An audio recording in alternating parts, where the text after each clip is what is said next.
Hi friends, today we are going to see about QuickSort technique. So what is this QuickSort technique? What approach it follows is, it follows divide and conquer approach. Divide and conquer approach. Okay. What is the divide and conquer approach? That is, I have an array here of 8 elements. I'll be dividing these arrays into sub-arrays and then I'll be combining them and apply some sorting technique, and once we combine them and apply sorting technique, we will be getting a sorted array. So this approach is called as divide and conquer. So what's the procedure of following this divide and conquer in QuickSort is, we have to follow 3 steps. One is finding the pivot element. Next is partitioning the array. Next is you will be applying, in the third step, you will be applying this to finding a pivot element and partitioning the array to the sub-arrays whatever you have divided into. Okay. Now in the QuickSort, you can either consider the first element as the pivot element, or the last element as the pivot element, or the middle element as the pivot element. So we'll be considering here the first element as the pivot element in our program. So how can you do the partitioning? So now let's see what is the meaning of partitioning. Okay. So now I will be having my resultant array.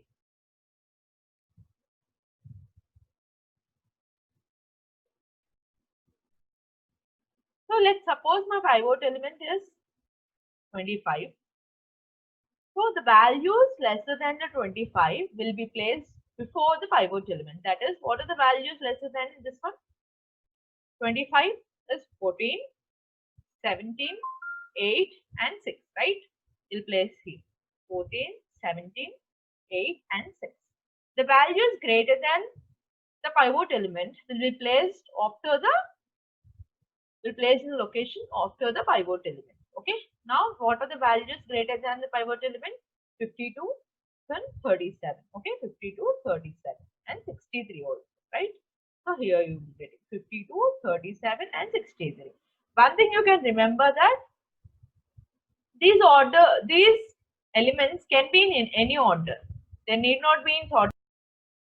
We have already seen QuickSort mechanism, how we can use QuickSort. So now in this video, we are going to learn about the implementation of partition function in QuickSort. So in partition function, the important step is, first of all, you have to select one pivot element. So I am considering the pivot element as my first element. And next you have to partition this array in such a way that the pivot element will be its current position, that is 25. And what are the elements lower than the pivot element will be placed before the 25, and what are the elements greater than 25 will be placed after the 25. Okay. Now till when I can increment the L value, till when I should decrement the U value. So I told that you have to find the lower values, right, to place before 25. So you'll be incrementing L value till you find the greater element than the pivot element. So you'll be decrementing the U value till you find the lower element. So whenever you find the lower element compared to the pivot element, you should stop the decrementation of U. So now here I is nothing but 0. Okay. J equals to 7 plus 1, that is 8. And V is nothing but my pivot element. Okay. V is nothing but my pivot element. So I am writing it as 25. So here I have to initially increment I. I have to increment I. Okay. So I will be incremented. Now I have to compare whether A of I is less than 5. What is A of I? A of 1. A of 1. A of 1 is 52. What is V? V is 25. Is 52 lesser than 25? No, it is false. 52 is greater, right? This condition failed. So now I will be pointing to 1 and you will not further increment the I value. Now next you have to come to the another do while loop, that is you have to decrement the J value. So J is decremented to 7. Now I have to compare the pivot element and A of J. What I need to do, I need to check whether the A of J is greater than the pivot element, right? A of J is greater than the pivot element. But as you see, what is A of J here? A of 7. A of 7 is 6 and the pivot element is 25. A of 7 is not greater, right? So this condition failed. So you will stop the decrementation of J value here itself. So now what you have to do, you have to check whether the I and J value, you have to compare I and J values here. I is 1 and j is 7. So I is less than 7. Yes, the condition is true. Then you have to swap them. You have to swap these two. What you have to swap? You have to swap a of 1 and you have to swap a of 7. Okay. Now you will get 25 here. I need to swap these two values. So 6 will come here and I'll be having this set. 8 and 52. Okay. Now let me write these values 1, 0, 1, 2, 3, 4, 5, 6, 7. Now I is pointing to here 1. So next I needs to be incremented. Again you have to check these values. Again you have to run this do while loop. Till when you will be running this, till I value is greater than j, you will be running this while loop. Okay. Now again I is 1, j is 7, this condition is true. So you have to run the do while loop. So I should be incremented again. So I will be incremented to 2. And what is a of 2? A of 2 is 37. 37 is greater than 25, right? So you'll stop here. You'll stop I value here. Next, again, you have to decrement the j value. J value will be 6 now. J is pointing here. Again, you have to compare this one, 25 and 8. Did you find element greater than the 25? No, right? So you have to stop the j value here. Okay. As you didn't find, you have to swap these two. And because I is less than j. So you have to swap a of I and a of j. So these two will be swapped. So I will be having this set. 25, 6, 8, 63, 14, 17, 37 and 52. Okay.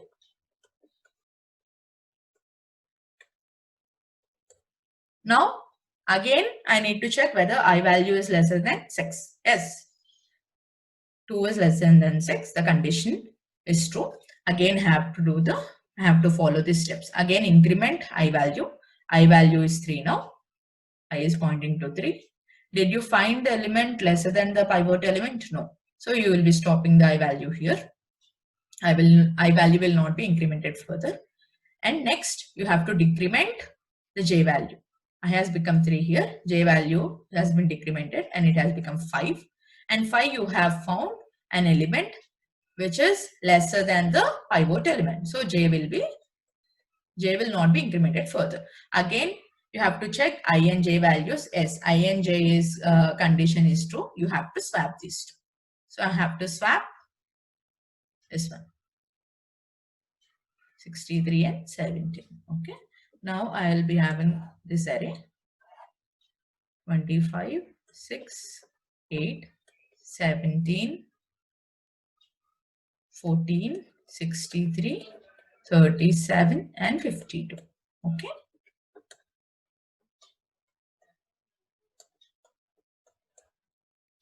So now again what I have to do, I need to check I and j values, right? I need to check this thing, I and j values. So 3 is less than 5, condition is true. This control will take me to here. And again I value will be incremented. Yes, I is 4. So now I have found a element which is lesser than the pivot element, right? So now I can increment the I value. So again I value will be incremented. It will be 5. So I is pointing here to 5th index. Okay. So I is pointing to 5th index. I have found a value 63, but 63 is not lesser than the pivot element. So I value will not be incremented further. Now j value will be decremented. It will be 4. And j is pointing here. And I have found an element.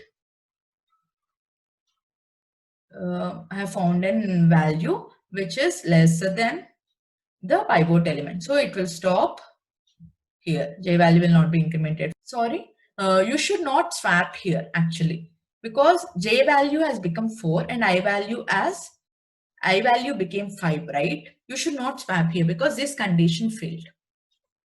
That I is lesser than 5.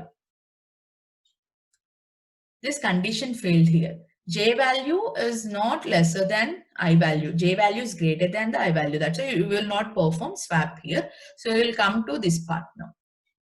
You will come to this part. That is what you have to do. You have to swap the J value with the pivot element. So what you are doing here, you are swapping the first element with the J value. That is, the first element is nothing but my pivot element. So I will swap this. So my resultant array will be 14, 6, 8, 7, 25, 63, 37, and 52. Okay. 5, 6, 7. Now what value will be returned is, you will be returning the J value. What is J here? J position is nothing but 4, right? This index will be returned. So which place the particular pivot is placed, that value, index value will be returned to this function. Okay, partition. Now you will be having, now again you have to follow the same procedure for this one. Partition for this, you have to follow this step, partitioning, and you have to call, you have to find the pivot element and partition function for this subarrays, that is 0, 2, 3 and 5 to 7. That's why you are saying here A comma L comma. L is nothing but 0, 0 comma 3. And next you are saying A comma 5 comma 7. 7. So the whole, this partition function, calling and implementing the pivot element, selecting the pivot element, these steps will be repeated from subarrays till you get the sorted array. We have already discussed how to implement QuickSort for sorting an array in ascending order. The same we have implemented in the C program. Let's execute this code and see. So how many elements we have taken in example? 8 elements. 25, 25, 52, 37, 63, 14, 17, 8 and 6.